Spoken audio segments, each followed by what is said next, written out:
This video is about the singularities of an analytic function. So let's first understand what is the singularity of analytic function.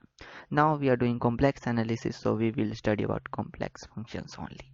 So a point z0 is said to be a singular point of an analytic function fz. That means z0 is the singularity of the function fz if fz is not analytic at point z equal to z0. So it's really simple. The point at which the function is not analytic is known as the singularity of that function or singular point. For example, here if you put z equal to 3, then this is infinity, which is not defined. So z equal to 3 is the singular point of this function. So now you know what are the singularity of an analytic function. So let's study the types of singularity of an analytic function in complex analysis. So the first type of singularity is isolated singularity, and from its name it is clear that means the singularity is isolated. That means alone. That means no other singularity is around it. So a singularity is said to be isolated singularity when there is no other singularity near it. So we can define it by this way. If we can draw a circle of smallest radius around that singularity in which there is no other singularity, then that singularity is known as isolated singularity.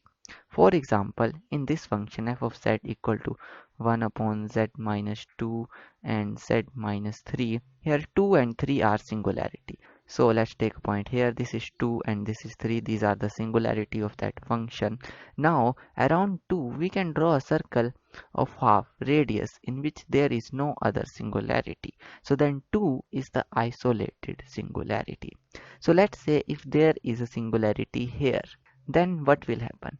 Then we can draw a circle around it of 1 by 3 or smaller radius so that there is no other singularity in it. Then also 2 will be a isolated singularity. There is a rare chance of having a singularity in that circle. So in this example here, 2 and 3 both are isolated singularities. So now the second type of singularity is removable singularity. So from its name it's saying that removable singularity. That means we can remove it. So how we will remove it? Let's say there is a function f of z and a at point A it is singular.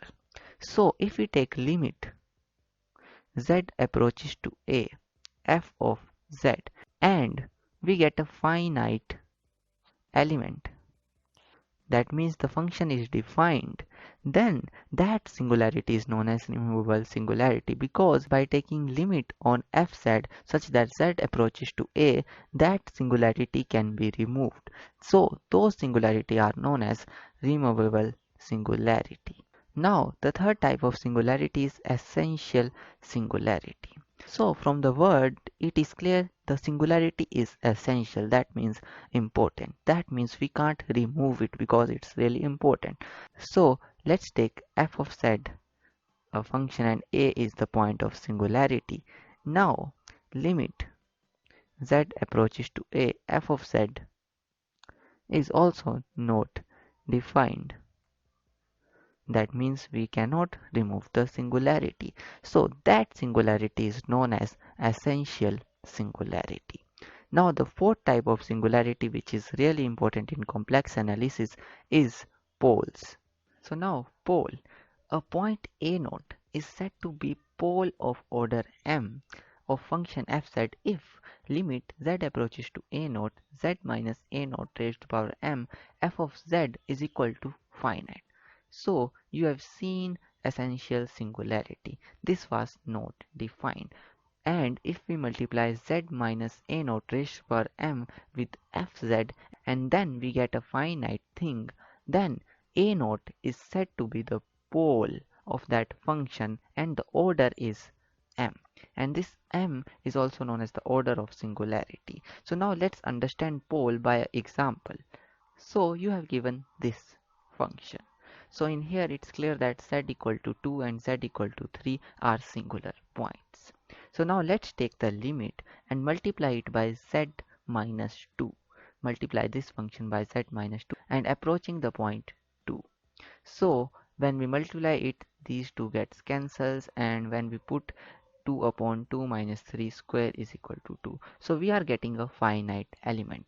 So by multiplying our function by this term z minus 2 and taking the limits, we are getting a finite element. So in here, z equal to 2 is pole of this function of order 1.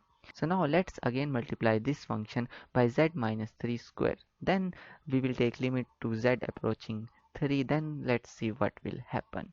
So if we multiply this function by z minus 3 whole square, this will become limit z approaches to 3, because we are checking for 3 in here, z minus 3, because 3 is another singular point.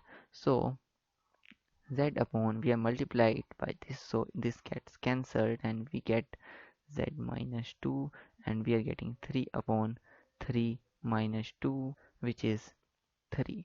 So we are again getting a finite element. So by multiplying z minus 3 whole square, we are getting a finite element. So z equal to 3 is also a pole of this function of order 2. So this is pole and this is the order. Many time in exams you have asked questions like this. This is it for this video. This is what a singularity of a complex function is, and these are the types of the singularities. So thanks for watching this video, and always remember that math is everything.